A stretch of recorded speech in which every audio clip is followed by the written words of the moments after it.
All right, so let's talk about the Fallout show. And specifically, I want to talk about, does it retcon New Vegas? Does it erase the story that's been established? Or does it treat the lore respectfully? I think the answer is no, it doesn't treat the lore respectfully, whether or not it's a straight retcon or simply clearing the board of all established elements previously set up in the earlier games. But a lot of this controversy revolves around the timeline of the fall of Shady Sands. And there's people saying that it makes sense if you really think about it, or if you interpret what's on that chalkboard in episode 6, literally. There'll be spoilers for the show, by the way. But I think that regardless of whether or not you can make it fit together logically, it's just profoundly disrespectful to the story that was established before and that players have invested so much time in. This is an unscripted video. You may or may not know I'm working on a New Vegas video. That's still in the works, still coming along smoothly. This is not scripted. I'm just kind of speaking off the cuff. I just finished the show and have seen a lot of fans coping online and trying to come up with excuses for the writing and for the choices Bethesda has endorsed here. I'm thinking, and this is just one of many examples, of TK Mantis's video where he insists that no, the show doesn't retcon New Vegas, and what you see as the timeline for the fall of Shady Sands, that could just mean that Shady Sands was in decline and that it was nuked later because there's an arrow pointing to the right, and that means that the nuke came after the fall, and so it all makes sense, really, when you think about it. That's just silly for a few reasons. First, we know, even from flashbacks in the show, that Shady Sands was doing pretty well before the protagonist got there. The main character, Lucy, and her mom and her brother lived there for a time, and it was a perfectly functioning society. They had trolleys running around and what seemed to be ample food. It seemed like a decent place to live, and that was the whole reason that their mother went there.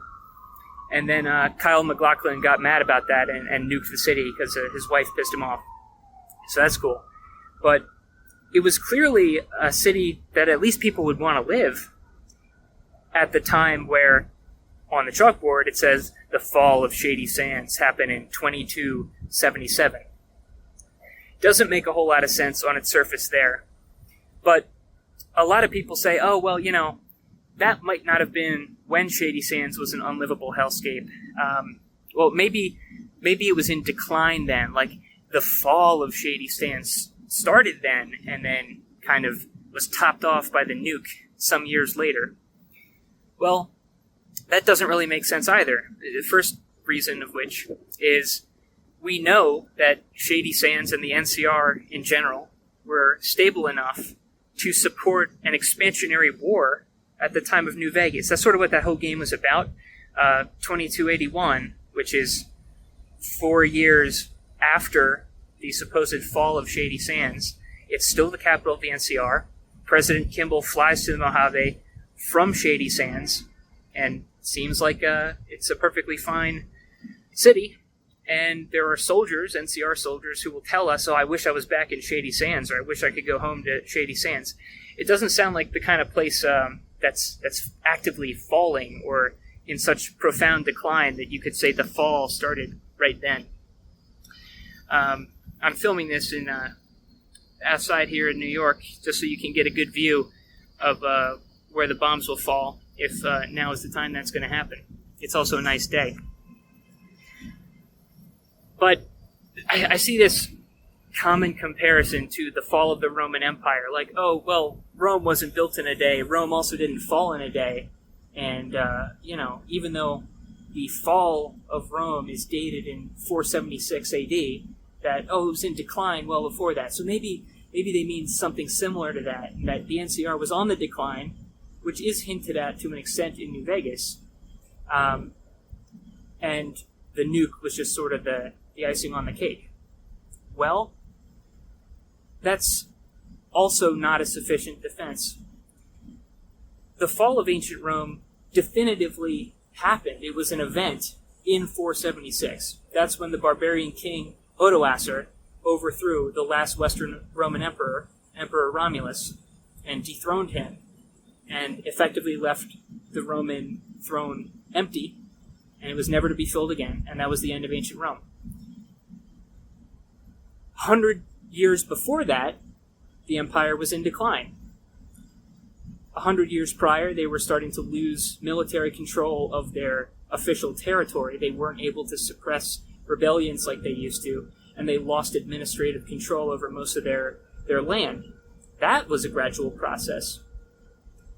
But the fall was an event. It's when it all fell apart.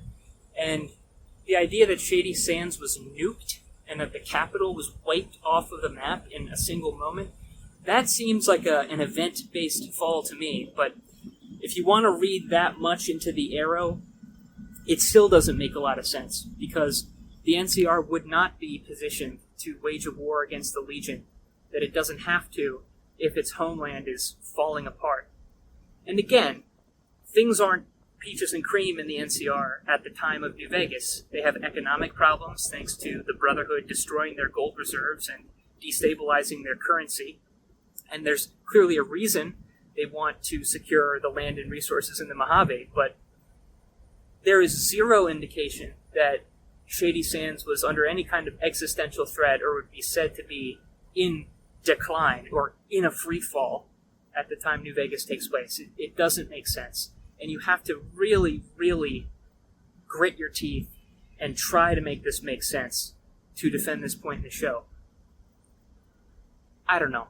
It stinks of copium to me that I really want to like the show, and so I'm going to work backwards from that conclusion and make it all make sense. A much more simpler explanation is that they just fucked up the lore. They put the wrong date, or they just weren't careful about what they were doing. That seems like a much easier explanation to me. I would say I enjoyed the show for the most part. I liked Walton Goggins. I liked the ghoul. I liked the little adventures of figuring out what the experiment was in the main 3 vaults. Like, that was all fine. Aesthetically, it was fine too. But it's very hard to look past whenever the show shoves elements from specifically Fallout 2 and New Vegas in your face, only to say, but that's all gone now. We're starting over. And that's consistent with Bethesda's overall treatment of the Fallout setting. Their modus operandi, ever since Fallout 3, was to treat the 200 years since the Great War as if it never happened, and as if the bombs fell yesterday, and that everybody's still eating dirt and living in piles of junk, and nobody's had time to clean the skeletons up yet. Because how else would you know there's a world? That's world building, is skeletons lying everywhere. This was just an attempt, transparently, it was an attempt to wipe the slate clean of all the progress and all the intrigue between all the players in the Western wasteland of the Fallout universe, and start fresh, like it all never happened. Everyone's still living like in Junktown from Fallout 1, effectively. Like, that's what Philly is in the show. It's just kind of embarrassing. It's people are still living like the bombs just fell, and that's what Bethesda wants, setting-wise. But to achieve that, they have to undo all the civilized progress that was the point of especially Fallout 2 and Fallout New Vegas.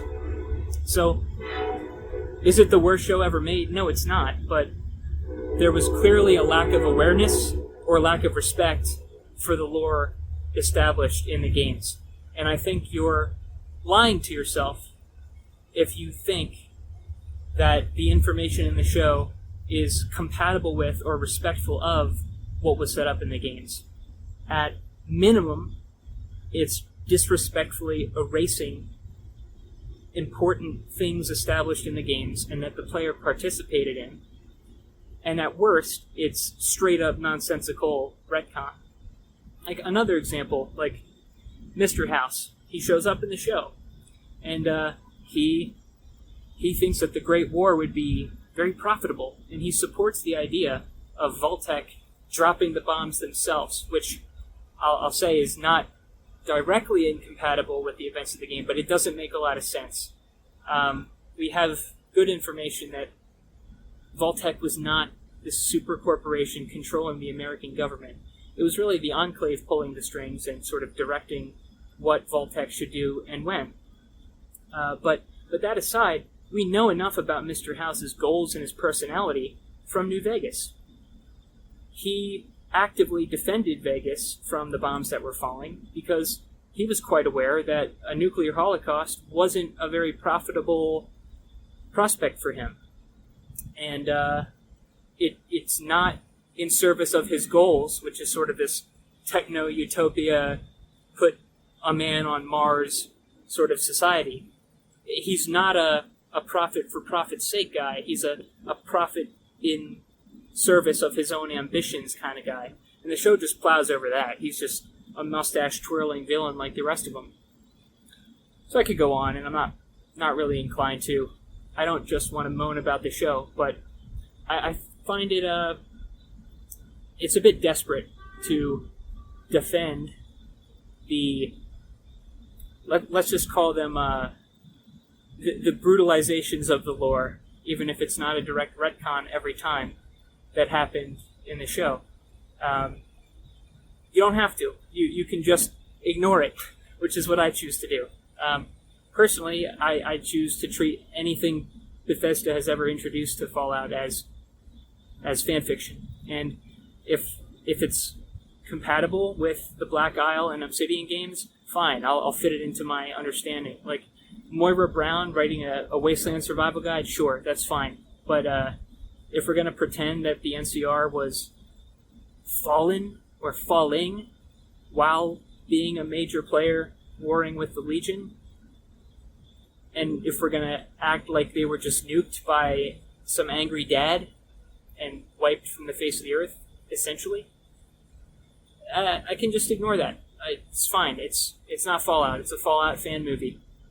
And for a Fallout fan movie, it was decently entertaining. But just, you can relax. If you're one of these people, you can relax. You don't have to defend this show. You didn't make it. You don't have to make these pieces fit if they don't. You don't have to shove the square peg in the round hole. Just, it's fine. It's fine. They fucked up the lore. It's fine. Don't worry about it. But they fucked up the lore. Anyway, that's all I got to say for now. Thanks for watching. The New Vegas video's in the works. Still a lot more writing to do, but I hope you enjoy that when the time comes. Catch you later.